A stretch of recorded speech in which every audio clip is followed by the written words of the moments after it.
Hello, I am Dr. Cyril H. Wecht. I'm a forensic pathologist. I also have a law degree.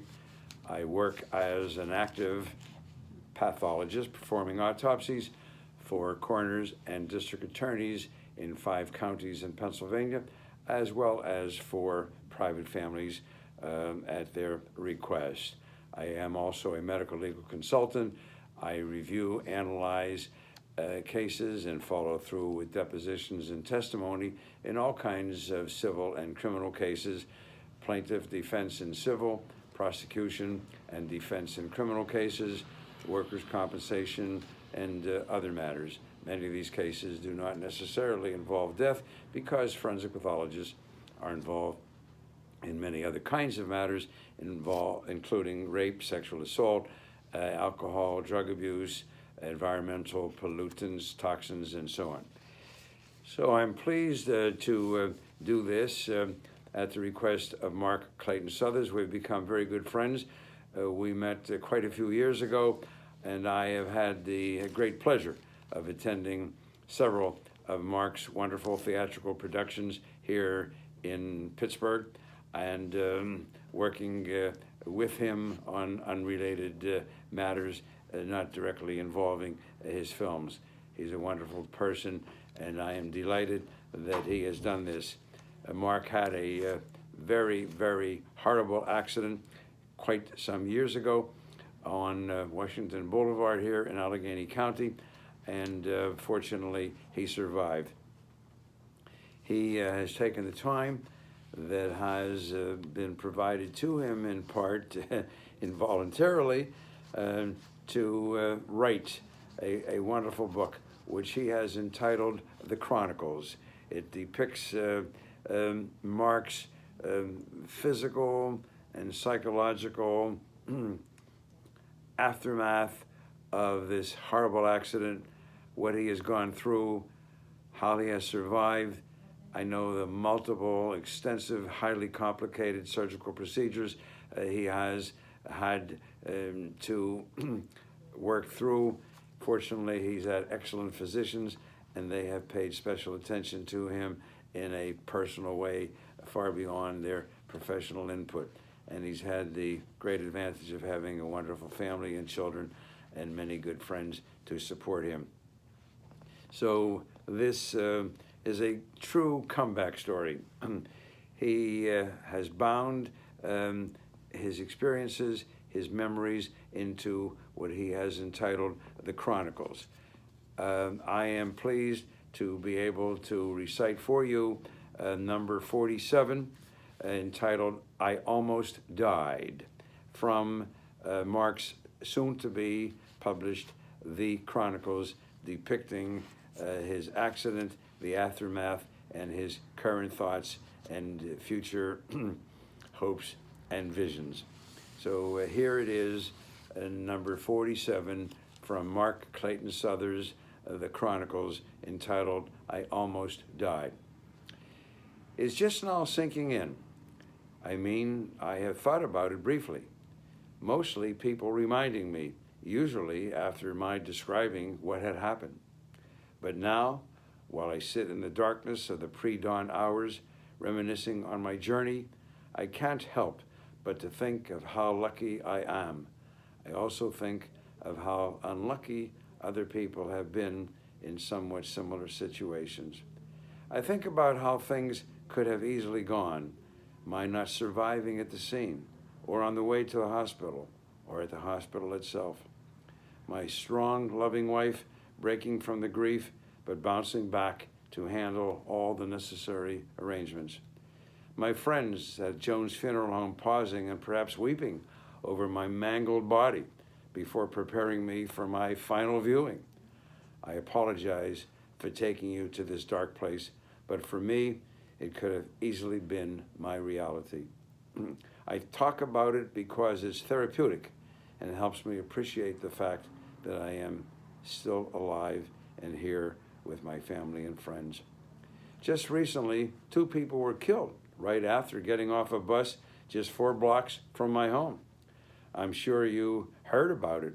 It was horrific. Just like that, and they're gone. Whenever I have down moments, I try to think about what things could have been like for me, and those thoughts give me the courage and renewed strength to push forward. I went out with my children the other day. The cab driver was a friend of our family's. As I struggled to get into his van, he looked over his shoulder at me, not realizing that I had been injured, and he barked out, "Just pull your leg over." I paused as if I expected him to know of my accident and injuries. Once I began to tell him, he quickly remembered that something had happened to me, but he said that he could never get any information at that time. Yes, this is what gave birth to the Chronicles. As we talked, he mentioned to me that he personally knew 4 people who had died on that same stretch of road where I had crashed. He then went on to guess at why I had crashed, as opposed to simply asking me about it. After I didn't voluntarily offer the information he had requested, he quickly ended that chapter by saying, "Well, that's all right. It really doesn't matter." I wasn't quite with him in that statement because I was still partially zoned into the fact that he had known 4 people who had died on that road. I looked back at my 3 children strapped into the back seat, and I was so happy and grateful that God had spared my life. A lot of people believe that, while some people think to themselves, why did God let that happen in the first place? I personally believe that God treated the universe and all of its inhabitants and continues to look over us, and that when things spin out of control, like my accident, that is when such deep questions arise and must be addressed. I am no expert in these highly philosophical matters, but that's where I am right now.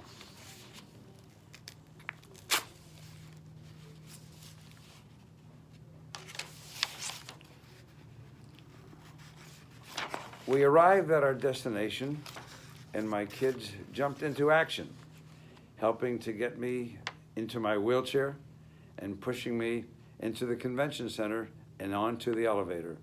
I was humbled to be so lucky to have them by my side. We entered the pet show, and I rejoiced at the excitement on their faces. We weren't there too long before I ran into several friends. The first was a young lady from my high school days and her daughter, and I was mesmerized. The sound around me became muffled, and everything seemed to slow down. I was transfixed on them. If my wife had been there, she would have thought that I was having a low blood pressure attack. But you see, I wasn't. The woman introduced me to her daughter, telling her that I was a friend of her father's. All at once, I was frozen in time with memories of my good friend. They had lost him when his daughter was just a young child, and now I sat there, frozen with thoughts of him back in the day, being so GQ and enjoying life. His daughter looked so much like him, it was frightening. I think her mother noticed that I was stunned and caught up in thought. We said our goodbyes, and again I thought how lucky I was to still be here. I then ran into my good friend, Don Bell, and his lovely wife. We talked briefly, with Don inquiring as to whether I was keeping up with the vitamins he had given me during a visit he had made with me at the hospital. I watched him and his wife disappear into the huge crowd, and from my low vantage point, I couldn't help but dream about my wife and me doing the same and enjoying life like they had always seemed to be. It's funny, my dreams now include my injuries. It's close to 2 a.m., and I just woke up from this fantastic dream in which my left leg was still messed up. It should have been a dream about the Steelers pulling off a victory over the Chiefs. But no, this was a futuristic dream where some kid, I think it was my oldest son, Marcus, had designed an apparatus to turn my left leg into a functioning machine of some sort. But it led to nothing but my kicking indoors and stomping out the bad guys. I didn't want any of that, so I woke up. I moved my leg around a little just to wake up and get out of that bad dream also. I didn't want it to get too comfortable for him or for me. I don't want to be a superhero. I don't need anything else to do right now other than to be with my two families, the Southers clan and my theater family. I believe God slowed me down so that I can enjoy the things around me and give me the opportunity to study and become a better student of life and to have a better relationship with God. My friends, be glad you can put your socks and your shoes on, your underwear, your panties, your thongs, or whatever. I can't, at least not right now. I need assistance, but I'm still here. My left leg and foot may have been severely mangled and almost lost, but my heart is still beating and my mind remains undamaged. Yes, I almost died, but I did not. I was given a chance to slow down and watch my children grow up and enjoy life. And for that, I thank the good Lord. Onward. If you have enjoyed this and other recitations from Mark Clayton Southers' The Chronicles, a book that he hopes to have published sometime soon, please consider making a contribution to the Pittsburgh Playwrights Artistic Assistant Fund, the Pittsburgh Playwrights Artist Assistant Fund. Their videos, all of these videos will be posted on the Playwrights website with a link to allow you to make donations that will go to artists, designers, and crew members associated with the Pittsburgh Playwrights organization, a marvelous group. I thank you for listening. I hope you will be able to provide this kind of assistance, import, and friendship to Mark Clayton Southers, a great guy. I look forward to being with him and seeing many of his plays in the years ahead. Thank you.